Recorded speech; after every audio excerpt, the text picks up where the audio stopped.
Bismillahirrahmanirrahim. Assalamualaikum warahmatullahi wabarakatuh. Alhamdulillahil wahidil qahhar, al-azizil ghaffar, mukawwiril laili 'alan nahar, tabsiratan liulil absar, tadhkiratan liulil albab. Asyhadu an la ilaha illallah wahdahu la syarikalah, al-malikul haqqul mubin. Wa asyhadu anna Muhammadan abduhu wa rasuluhu shadiqul wa'dil amin. Qala Allah Ta'ala fi kitabil karim, a'udzu billahi minasy syaithanir rajim. Bismillahirrahmanirrahim. Faman ya'mal mithqala dzarratin khairan yarah wa man ya'mal mithqala dzarratin syarran yarah. Shadaqallahul azim wa shadaqa rasuluhun nabiyul habibul karim wa nahnu ala dzalika minasyahidin wa syakirin. Walhamdulillahi rabbil alamin. Jamaah salat tarawih yang mulia, senantiasa kita bersyukur kepada Allah pada malam ini, dan tentu kita terus berdoa kepada Allah, mudah-mudahan Allah memberikan kesempatan kepada kita untuk menyempurnakan Ramadan 1445 Hijriah ini. Salawat dan salam semoga senantiasa tercurah kepada junjungan kita, Nabi Muhammad sallallahu alaihi wasallam. Jamaah yang mulia, satu ketika Allah menyampaikan wahyu, menyampaikan firman-Nya kepada salah seorang nabi yang kita sama-sama tahu ada 124.000 nabi yang kita kenal, ada namanya 25 nabi dan rasul. Dan Nabi menyampaikan kepada salah satu dari 124.000 itu, dan Nabi menyampaikan, dan Allah menyampaikan wahyunya, menyampaikan perintahnya, wahai nabiku, besok saat engkau keluar rumah, engkau akan menemukan 5 peristiwa. Maka dari 5 peristiwa itu, yang pertama, makanlah. Perintah yang pertama, bila engkau menemukan peristiwa yang pertama, makanlah.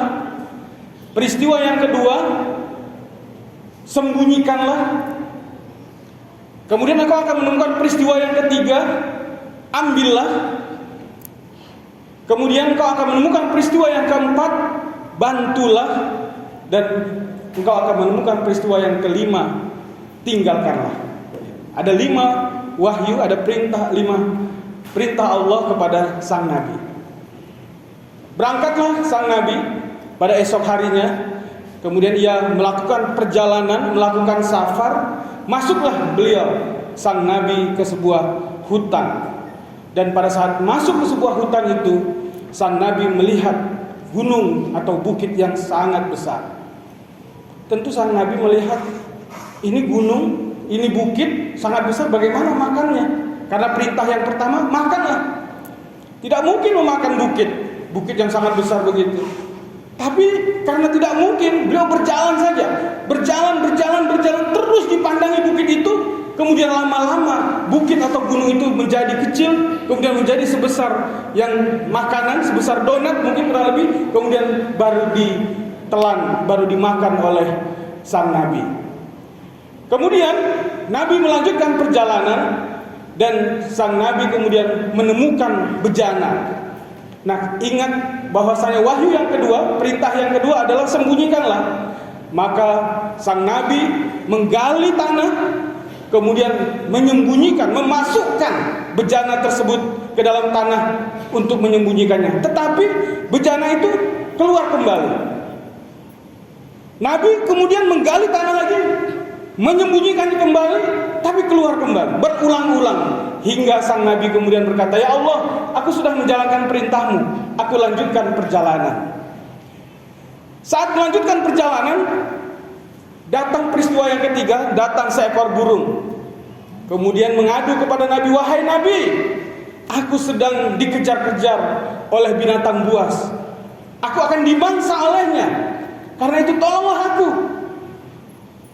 Maka ingat peristiwa yang ketiga, wahyu yang ketiga, perintah yang ketiga. Maka sang Nabi, ambillah. Maka burung itu diambil, disembunyikan di dalam jubahnya. Dan kemudian datang binatang buas yang ingin menerkam burung tadi, dan kemudian berkata, wahai Nabi, mengapa santapan siangku engkau ambil? Kalau aku tidak makan, maka aku akan mati. Karena ingat perintah yang keempat, bantulah, maka Nabi mengambil perbekalan makanannya, kemudian diserahkan ke binatang buas itu, dan binatang buas itu dapat santapan untuk siangnya. Nabi kemudian melanjutkan perjalanan, dan pada saat ia melakukan perjalanan, ia menemukan sebuah tempat yang sangat bau, yang sangat menyengat, sehingga kemudian ingat perintah Allah, tinggalkanlah. Maka Nabi meninggalkan tempat tersebut dan kembali ke rumahnya. Sesampainya di rumah, kemudian Nabi berdoa, "Ya Allah, hikmah apa dari peristiwa-peristiwa yang aku alami pada hari ini?" Maka kemudian Allah menyampaikan wahyunya, "Wahai Nabi, peristiwa yang pertama, ketika engkau keluar dari rumahmu, kemudian engkau masuk hutan, engkau melihat ada gunung, engkau melihat ada bukit. Gunung yang besar, bukit yang besar itu adalah perumpamaan permasalahan dalam hidup. Boleh jadi engkau melihat bahwa permasalahanmu itu sangat besar. Permasalahanmu itu sebesar gunung atau bukit-bukit. Dan boleh jadi engkau ingin putus asa. Bagaimana caranya? Tapi ketika engkau terus melakukan perjalanan, engkau hadapi, engkau nikmati, kemudian permasalahan itu menjadi kecil, kemudian engkau makan. Permasalahan itu, bila engkau sabar, maka permasalahan itu menjadi kecil dan menjadi ringan. Inna ma'al usri yusra. Sesungguhnya setiap kesulitan, bersama kesulitan, pasti ada kemudahan-kemudahan yang kita hadapi. Nah, puasa kita ini, jamaah yang berbahagia, itu adalah kesulitan. Kita bangun pagi, sebuah kesulitan. Mungkin bagi yang biasa nggak ada masalah, tapi yang tidak biasa, bangun sahur itu sebuah kesulitan. Tetapi kemudian kita lakukan. Kemudian kita menahan makan dan minum di siang hari bulan Ramadan. Kemudian kita juga menahan dari hal-hal yang membatalkan puasa. Itu juga kesulitan. Tetapi kita hadapi, kita nikmati, kita sabar. Sebagaimana arti asyam bimakna al-imsak, menahan. Dan kita tahan itu hingga nanti mudah-mudahan setelah Ramadan kita akan mengenyam nikmatnya hasil dari puasa, yaitu takwa, di mana Allah akan memberikan solusi dari segala permasalahan hidup kita. Innalil muttaqina mafaza. Sesungguhnya ketika kita nanti mencapai derajat takwa, maka kita akan memperoleh kemenangan. Yang kedua, apa makna dari peristiwa tadi itu? Yang kedua, ketika engkau menemukan sebuah bencana, kemudian engkau sembunyikan, maknanya adalah semua perbuatanmu, buruk atau baik, semuanya akan terlihat. Sepintar-pintarnya engkau menyembunyikannya, sehebat-hebatnya engkau menyembunyikannya, suatu saat dia akan terlihat kembali. Faman ya'mal mithqala dzarratin khairan yarahu, wa man ya'mal mithqala dzarratin syarran yarahu. Kebaikan yang kau lakukan akan terlihat. Boleh jadi tidak hari ini, tapi 10 tahun yang akan datang, 20 tahun yang akan, kalau tidak terlihat di dunia, akan terlihat di akhirat. Sehebat apapun engkau menyembunyikannya, akan terlihat. Sebaliknya, ketika kita menyembunyikan keburukan-keburukan, hari ini mungkin tersembunyi,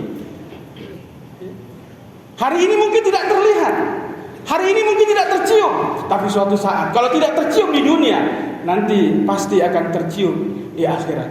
Sehebat-hebatnya kita menutup bangkai, maka pasti akan tercium juga. Yang ketiga, apa makna dari peristiwa ketika burung datang? Itu adalah amanah. Ketika engkau mendapatkan amanah, ambil. La imanan liman la amanatalah. Tidak ada iman bagi orang yang tidak menunaikan amanah. Bahkan Allah memerintahkan kepada kita untuk antu'addul amanati ila ahliha. Ya, tunaikanlah amanah-amanah itu kepada ahlinya. Yang keempat, makna ketika datang binatang buas untuk meminta makanannya, maknanya bantulah, tolonglah, wa ta'awadu 'alal birri wat taqwa. Tolonglah orang. Wallahu fi aunil 'abd, ma kana al-'abd fi auni akhi. Bantulah Allah akan menolong kita selama kita juga mau menolong hambanya yang lain. Dan tentu yang terakhir, ketika melakukan perjalanan engkau menemukan tempat yang bau, engkau menemukan tempat yang menyengat, itu adalah pergunjingan, tempat-tempat fitnah. Ketika engkau mendengar ada fitnah, ada gunjingan, ada ghibah, tinggalkanlah. Karena ketika kita berada di lingkungan yang memfitnah, yang menghibah, itu sama dengan kita berada di kumpulan orang-orang yang sedang memakan bangkai saudaranya sendiri. Ya ayyuhalladzina amanu ijtanibu katsiran minadh-dhann inna ba'dadh-dhann itsmun wa la tajassasu wa la yaghtab ba'dukum ba'dha ayuhibbu ahadukum ayyakula lahma akhihi maitan fakarihtumu. Jangan cari-cari kesalahan orang. Jangan beri label-label yang buruk kepada orang lain. Jangan ghibah. Sukakah kamu memakan bangkai saudara kamu yang sudah mati itu? Ramadan kita, Rasulullah di dalam khutbahnya menyampaikan bahwasanya ketika Ramadan ini kita diupayakan menjauhi perkataan-perkataan yang sia-sia. Jangan sampai puasa kita, kam min shaimin laisa lahu min siyamihi illal ju' wal atas. Lelah puasa yang kita lakukan, capek yang kita lakukan, ngantuk yang kita lakukan, yang kita dapatkan ketika puasa, hanya itu saja. Karena apa? Karena puasa kita tidak melahirkan orang-orang yang takwa. Yaitu apa takwa? Wiqayatu an-nafs al-zahirah, wiqayah an-nafs al-batinah.